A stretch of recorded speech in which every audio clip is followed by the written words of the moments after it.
He thought his robe would keep him safe forever. But when Judge Calloway started protecting powerful people, Pam Bondi changed everything. Pam Bondi stood at a big wooden podium in Tallahassee. Her hair was pulled back tight. Her voice was strong but calm.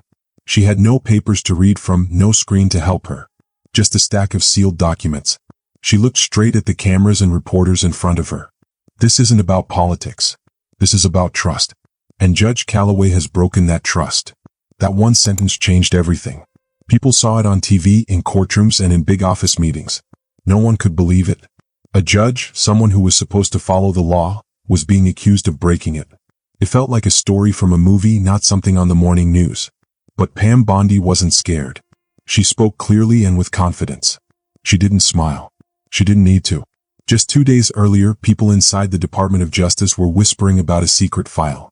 It had important information about Judge Richard Calloway. He was a powerful judge with many connections. Most Americans had never heard of him before. But Pam Bondi had been watching him closely for a long time. It all started one Friday night. Judge Calloway made a sudden decision in a Washington, D.C. courtroom. He stopped the government from deporting 5 people. Those 5 people were part of a dangerous gang. Even the strongest police officers were afraid of this gang. Pam Bondi thought something was wrong. She didn't think it was just a bad decision. She thought Judge Calloway was doing it on purpose. The worst part? He didn't even write the decision down. It was just words spoken out loud. No official papers. Nothing clear. The people in charge of national security thought this meant they could ignore him. So they moved forward with the deportation. Within hours, reporters and protesters filled the streets. But behind the scenes, something big was happening. Pam Bondi had already started gathering proof. She spoke with people who worked with the judge before. She got secret emails and documents. She found messages from Calloway talking with old assistants in private. Pam Bondi wasn't just angry. She was getting ready for a battle. At the press conference, she didn't say anything. But she did say that Judge Calloway could be charged with a crime. She said he wasn't following the law the right way. People watching couldn't believe it. Some people thought she was being too harsh. Others thought she was brave for speaking up. But one thing was clear. She wasn't joking. She was serious. And this was just the beginning. But why did she do this? Why Calloway? Why now? A long time ago, before all of this, Judge Calloway was seen as an important and untouchable man.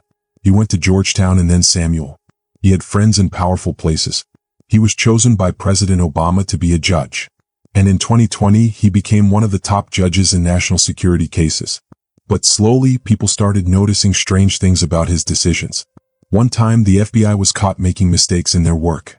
Calloway was in charge of reviewing their actions. Instead of punishing them, he just gave small warnings. Some people thought he was too easy on powerful groups. Pam Bondi kept track of his choices for a long time. And when he stopped the deportations, she knew she had to act. Even inside the government, people were confused. One official sent an email asking, "Are we really stopping flights because of something a judge just said in a hallway?" It turned out no, they weren't. The flights still happened. Then Calloway got mad. He said they disobeyed his orders. But there was a big problem. He never actually wrote down an official order. Pam Bondi and her team were furious. This wasn't a mistake. She thought it was a plan. So she ordered her team to look deeper into Judge Calloway's past. They didn't just check his rulings. They checked his emails, his old notes, and even his secret messages. And they started noticing a pattern. Over and over, Calloway had private conversations in cases about secret technology, especially about an app called Signal. Signal was a way to send private messages that couldn't be traced. In 2024, a big case came up. Some government officials were accused of using Signal to talk about important plans without leaving any evidence. That case landed on Calloway's desk. Right away, people were worried. Some of his close friends were named in the case. He should have stepped away. But he didn't.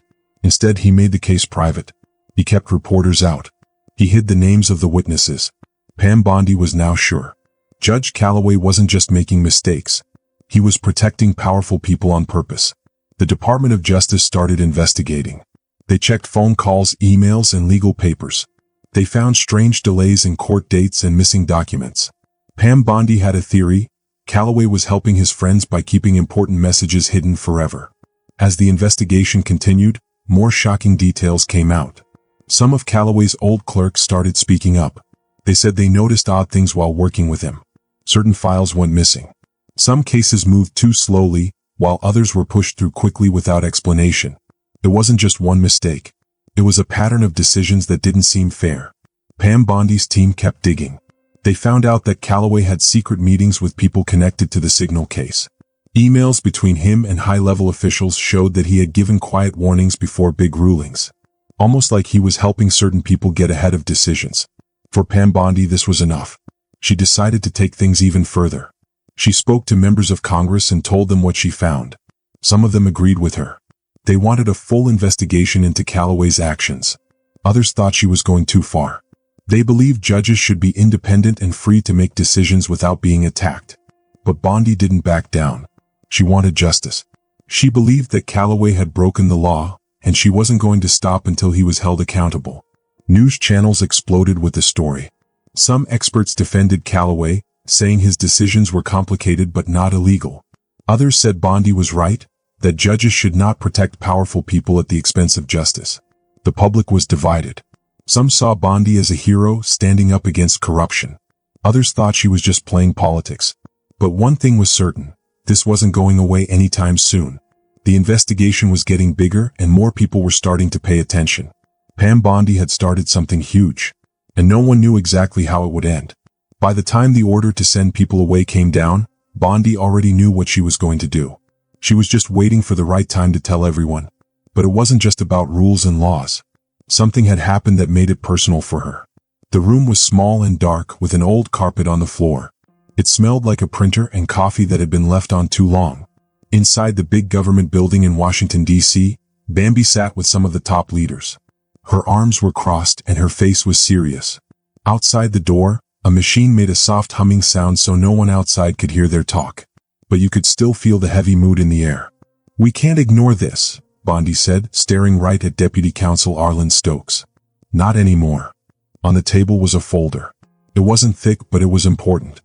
It had just a few papers inside, but those papers were powerful.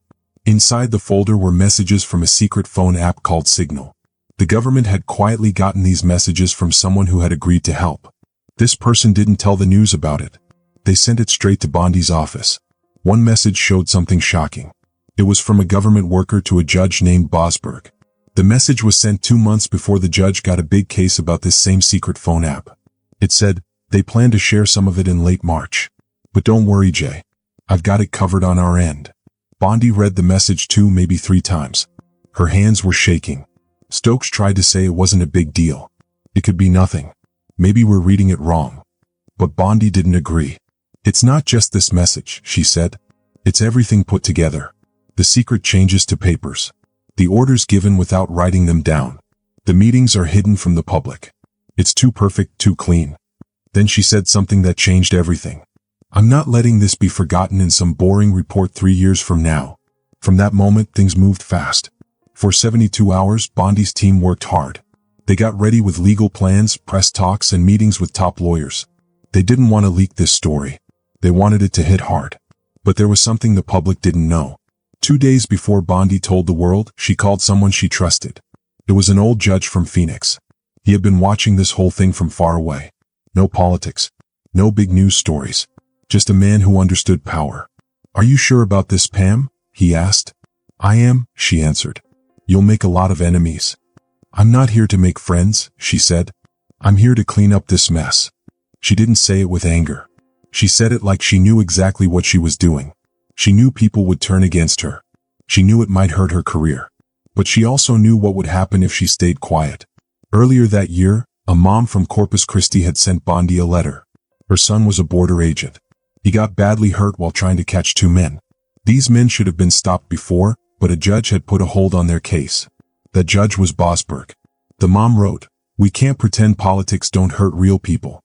My son's back is broken. He can't walk. And the man responsible is being protected by a judge who won't even show his face." Bondi never forgot that letter. She kept it on her desk. So when people later said she was making this personal, they were right. But it wasn't because she was angry. It was because she felt it was her duty. Once she spoke up, once she said the judge's name, once she told everyone there was an investigation, there was no turning back. People everywhere started talking about it. The internet exploded with news about Signal Gate. It was on TV, in podcasts, and all over the internet. At first, it was just about a secret messaging app. But then people realized, It was bigger than that. Who was using the app? What were they hiding? Why was it such a secret? Judge Boasberg tried to keep it quiet. He kept the case hidden behind rules. But the story was deeper than most people knew.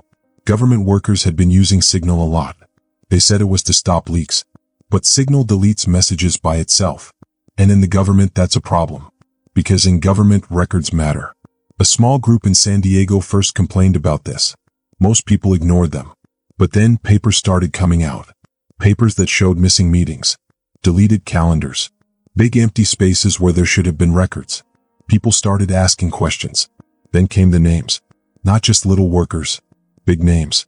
People high up in national security. A top person in defense. Even someone who worked for Boasberg before. And still Boasberg stayed on the case. He didn't step away.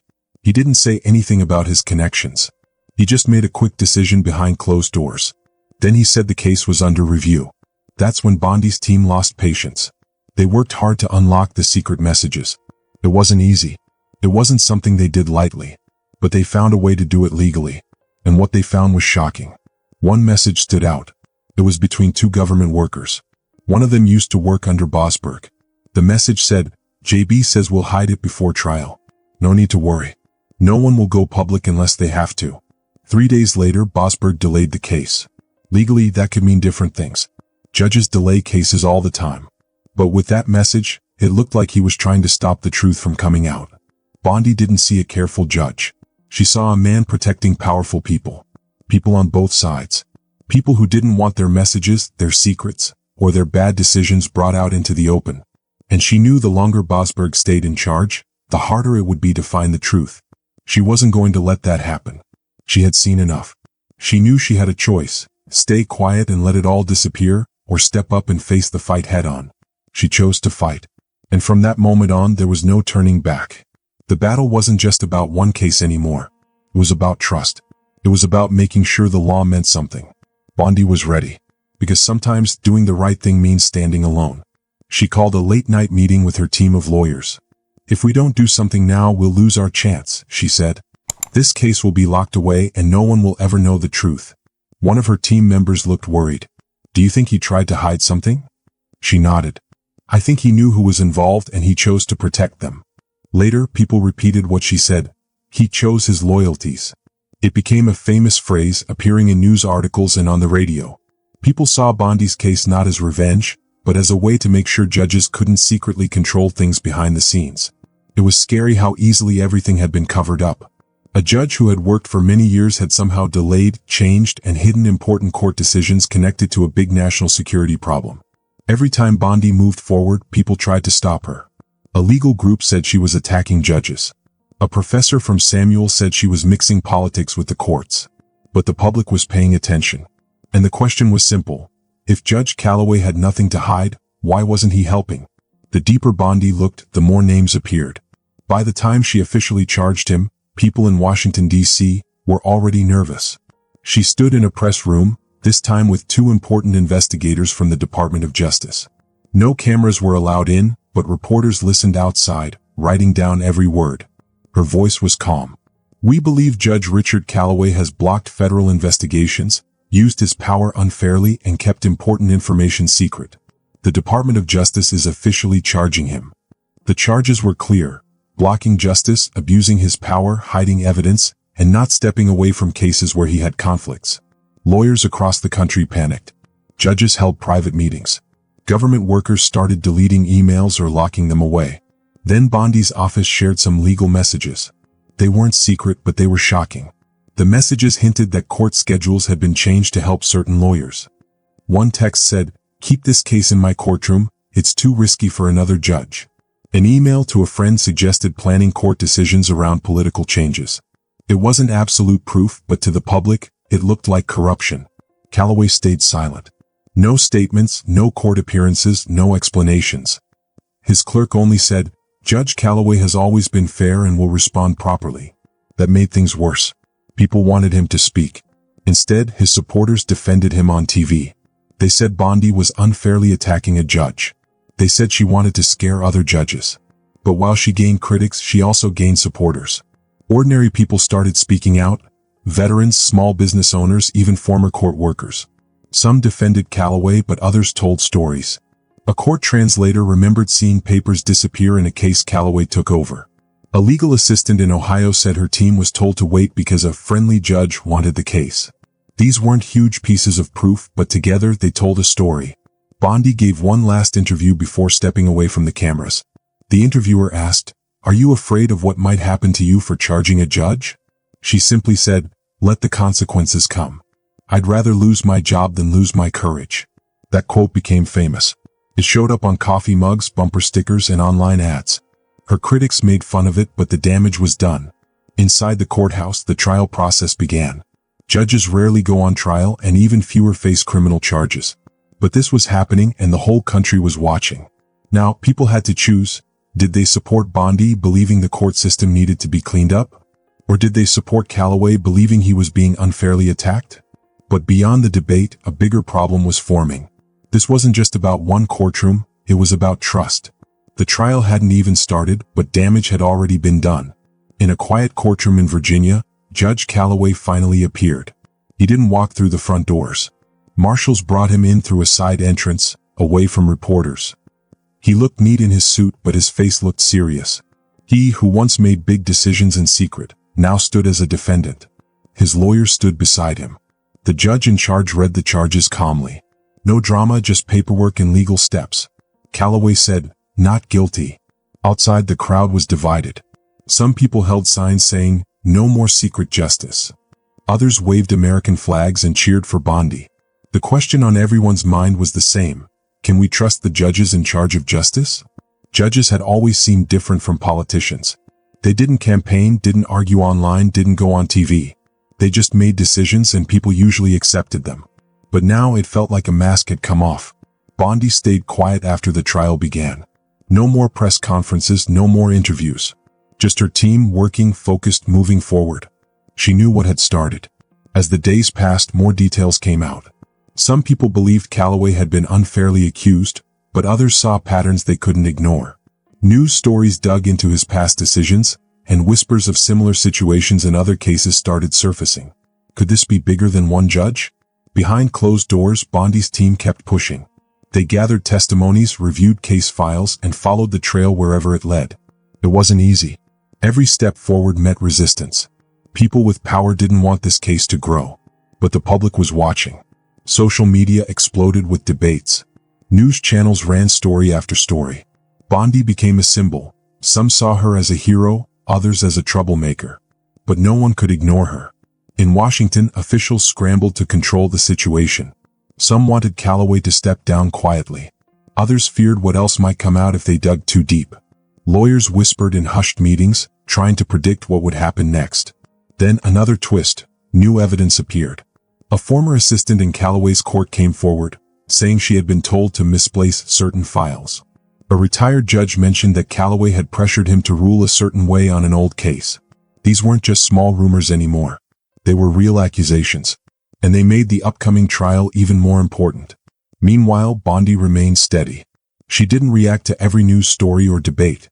She let her work speak for itself. She knew that in the end it wasn't about headlines, it was about justice. As the trial date neared, the country held its breath. What would happen next? Would Calloway be found guilty? Or would he escape the charges? One thing was certain. This case had changed everything. People were paying attention now. The idea that judges were untouchable was no longer true. And for Bondi, the fight wasn't over. No matter what happened, she had already made history. She had taken on a system that many thought was too powerful to challenge. And win or lose, she had shown that some people were still willing to stand up for what was right. She didn't just tell on someone. She opened a door that people wanted to keep closed. One morning, her helper came into her office. She was holding a big, soft envelope with no name on it. Inside was a letter. It was written in shaky handwriting. It was from an old worker in a court in Santa Fe. The letter said, "I saw Judge Calloway change another judge's decision in 2017. It was about an immigrant the police wanted to keep. No one talked about the case. The news didn't report it. The man was let go. 2 months later, he killed a police officer in Oklahoma. We all knew, but no one said anything." Bondi didn't show the letter to everyone. She didn't have to. More and more stories were coming out. Stories about unfair rules. About secret meetings with lawyers. about phone calls that left no record, about judges making decisions that didn't seem fair, but not so unfair that people would notice right away. Judge Calloway never said anything. His lawyers spoke for him. They said Bondi was just trying to get back at him. They said he did nothing wrong. But they couldn't explain why messages were missing. They couldn't explain why court records had disappeared. They couldn't explain why hearings kept getting delayed. People started choosing sides. Some experts said Bondi's work was dangerous. They worried that if she won, judges everywhere could be attacked. They said it would be bad if every judge was watched too closely. Others said she was doing the right thing. They said power should always have limits. They said no one should be above the law, not even judges. Senators couldn't agree. Some supported her. Some wanted to check if she was doing anything wrong. They thought maybe she was the problem, not the judge. But Bondi didn't stop, because something was changing. Regular people started watching court hearings. They read court papers. They followed the news. They wanted to understand what was happening. It wasn't just about Bondi or Calloway anymore. People wanted to know, does power still have limits? In coffee shops, at dinner tables, and at work, people talked about justice in a way they hadn't in years. But one last thing needed to happen. Something big. The final decision. Would this be just another scandal? Or a moment of real change? One evening in late spring, the decision came. No loud music. No flashing lights. Just the sound of a judge's hammer. And people whispering in their seats. Judge Calloway was not guilty of all charges. Some were dropped because there wasn't enough proof. Messages had been erased before the government could check them. Too many records had gone missing. But 2 charges remained. He had hidden evidence on purpose. And he had misused his power as a judge. The room was quiet when the clerk read the words. Calloway didn't move. His lawyers looked down. His punishment, he could never be a judge again. He could never be a lawyer again. And the government would review his past cases. No jail time. But no way to return to his old job either. Pam Bondi didn't throw a party. She didn't make a big speech. She just went to her office, looked out the window, and whispered, "That's one." She knew this wasn't just about one man. It never was. In the weeks after, something rare happened. People stopped arguing for a little while. Not about political teams. Not about court rules. But about the truth. For the first time in a long time, the public got to see how justice really worked. Not some big secret plan. Just a system made by humans, and humans make mistakes. One court worker in Boston gave an interview. She said, he wasn't a bad person. He thought he was doing the right thing. But that's not enough. Not when you're a judge. That's what Bondi wanted people to understand. Real power isn't about talking in front of cameras. It's about the choices you make when no one is watching. Calloway chose silence. He chose to keep secrets. He chose to protect himself. Bondi chose to tell the truth, even though it put her at risk. She got letters from families. A father in Kansas whose son was sent away, even though he had done nothing wrong. A sister in California whose family was hurt, because a dangerous man had been let go in Calloway's court. These weren't just sad stories. These were real people. Real lives changed by court decisions. And for Bondi, that was the point. In one of her last public talks, she spoke to young law students. No notes. Just her voice. Don't chase fame, she said. Chase the truth.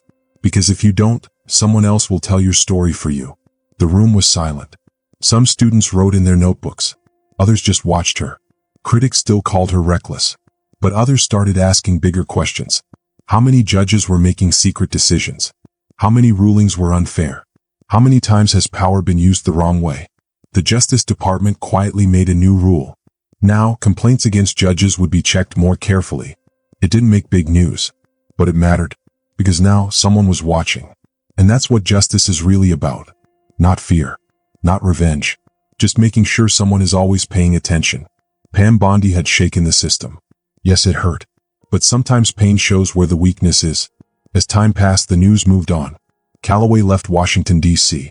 His name faded from headlines. But his fall left an echo. Now, other judges sat in his place.